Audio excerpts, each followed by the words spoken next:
Need I say any more? William Street, a place many people associate with Adult Swim. Others associate it with chaos, lawlessness, and a disregard for public safety.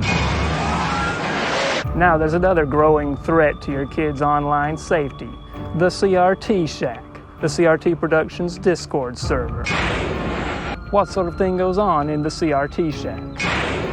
All sorts of baseless conspiracy theories, unhealthy spending habits, and CRT posts pictures of naked animals. Where does it all lead? Lawlessness. That's right, CRT has a plan for your kids. Join the CRT Shack today and learn more about this growing threat.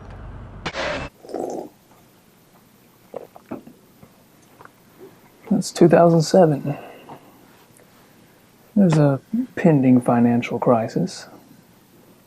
Your 28th birthday is coming up next week and you don't have a job. Your family could use one less mouth to feed. How badly, really, do you want to game? Well, Dell has one option for you. It's in excess of $3,000. Well, just let me show you. This is the Dell XPS M1730, an infamous example of late 2000s gamer excess, a topic frequently discussed on this channel. This laptop was originally offered with a few CPU options, 2 GB of RAM, a 200 GB hard drive, and SLI GeForce 8700 GT graphics cards. Nice. Mine has been upgraded just about to the limits with a 32 GB SSD, supplemented by 250 GB hard drive. Yes, this thing supports two 2.5-inch SATA drives, along with 8 GB of RAM. The only thing on my system that isn't maxed out is the CPU. This thing is rocking a Core 2 Duo T9300. But this thing was also, of course, offered with the Core 2 Extreme series from the late 2000s, specifically the X7900, which could be overclocked to over 3 GHz. Yeah, I think the two 8700 GTs put out enough heat for me, thank you very much. And if the raw specs aren't enough to impress you, well, that's not really what sold this laptop in 2007. This thing is loaded with other bells and whistles, including a 1920 by 1200 display, a Logitech game panel LCD screen which only works for about 5 seconds on startup for some reason, a Blu-ray disc player, a $550 option alone, and what gaming laptop would be complete without a remote control?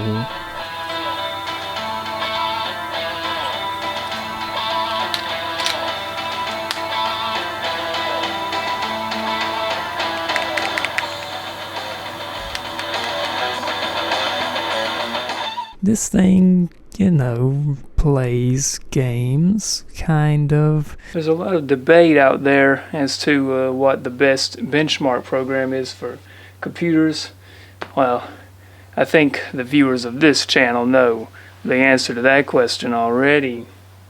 Let's run it right now. Unless they're from 2008 or later, in which case, no. And bam! Oh.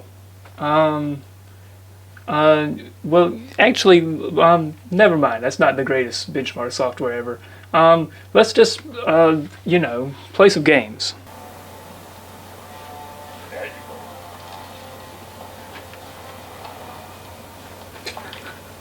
Alright. Well, I'll admit that Crysis 2 doesn't run too well on this, unfortunately. It did warn me when I started the game up. Ooh, that's not healthy. That my graphics card was not supported. So, yeah, it at least runs. I mean, it opened.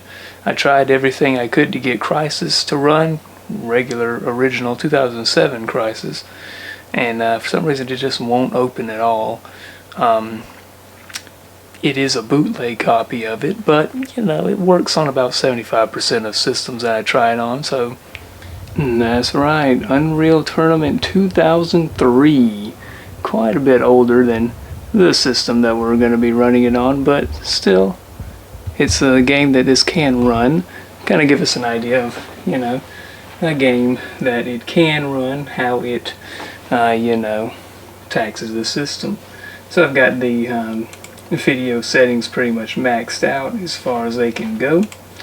And let's play. Here we go. Let's see. Oh, where are they? Okay. I'm not particularly good at this game, so just in case you haven't noticed, it is running the game very smoothly at the moment. And that's all we can really ask for.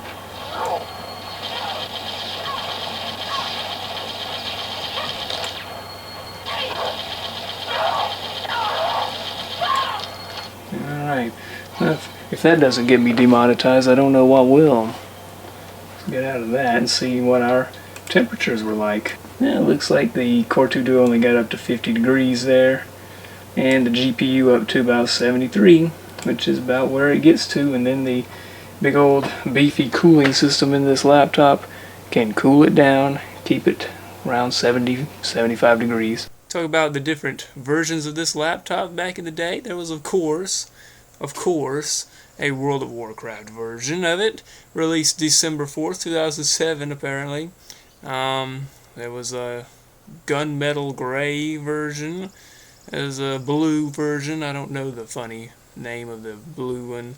The red one, and as well as the white one. As far as styling is concerned, you know, they went with a fairly modest design with, you know, a few LED lights here and there, and, well, no, this is about the most gamer-style laptop you're ever gonna see in your life, so take it all in.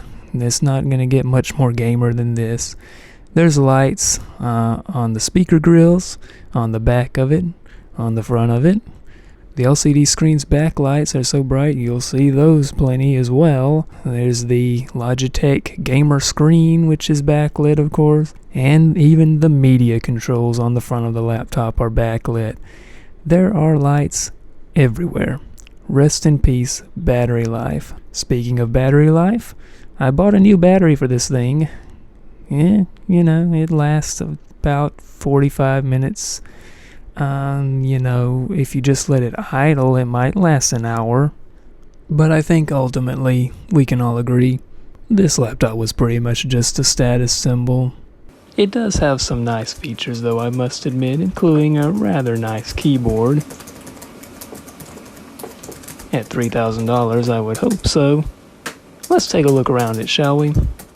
So around on the right side we have the Kensington lock, 2 USB 2.0 ports, a Wi-Fi switch, and the remote control, of course. On the front we have the 4 massively loud speakers and the audio controls, as well as, of course, the remote control sensor. On the left side we have a DVI port, which is pretty unusual to see on laptops, an S-video port, another USB 2.0 port, FireWire, the 8-in-1 card reader, and the DVD, etc., Blu-ray disc player, and audio ports. And on the rear of the laptop we just have a lot of heat vents, Ethernet, another USB port, and the power jack. So who is this laptop really for in the end, with its ultra gamer style, its wildly inefficient dual GPU setup, and its massive battery that lasts less than an hour? Gamers. Gamers is who this is for. Or perhaps just, you know, boomers that really hate the environment. And to that, I say,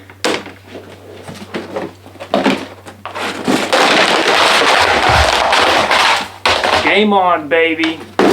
Thanks for watching, and stay safe out there.